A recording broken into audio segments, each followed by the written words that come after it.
Right, 1 year ago, this was the site at Niabi Zoo.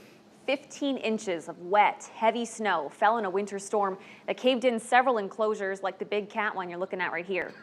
All the animals were safe, but the rebuilding process has been long. So we stopped by Niabi 1 year later to see how things are looking after the so-called snowpocalypse. It's a story you are only going to see right here on Channel 8. Sometimes you have to take a step back to see how far you've come. Our world's turned upside down last year. At Niabi Zoo, a bird's eye view of the cat enclosure shows a new beginning. People are going to come around that corner and they're going to be like, oh my gosh. Assistant Zoo Director Tammy Schmidt has big plans for Niabi's big cats.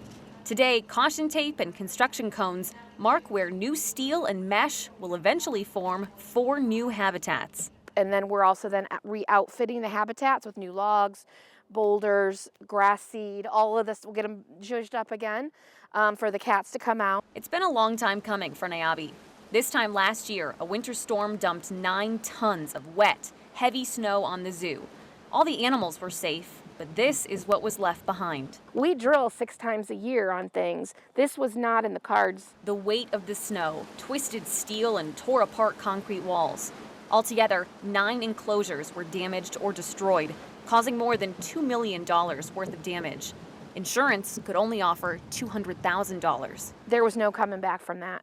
No coming back. A year later, grants and community donations have raised $500,000 for the zoo's rebuilding. And there's hope the big cats will be ready for opening day in April. Just a few feet away from the big cat enclosure is the bald eagle enclosure. And just like the cats, this is under construction, but should hopefully be done by opening day. They also need to get in some steel and some mesh for the bald eagles. But you know what? There's also a lot of good news happening out here. These lorikeets are spending the winter inside. But come springtime, they'll be out here.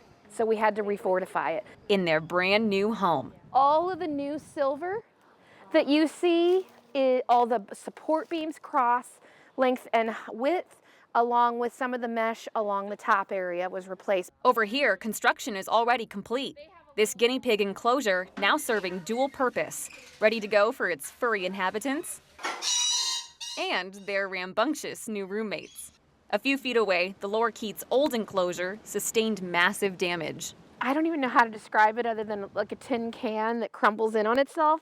This went like this. But now it's been rebuilt and repurposed for a brand new animal. We're just trying to be opportunistic and continue to grow and build and become that phoenix out of the snowy ashes.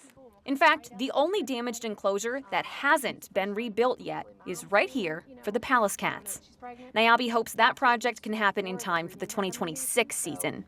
For now, though, time and height can show just how far Niabi has come. Makes you grow stronger. After weathering a pandemic, inflation, and supply chain issues of the last few years. And then you throw us a snowpocalypse.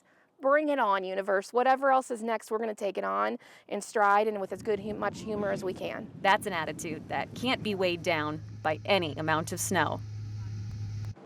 Niabi's opening day will be April 22nd. And for the second season in a row, the zoo will be closed on Mondays to continue its construction projects.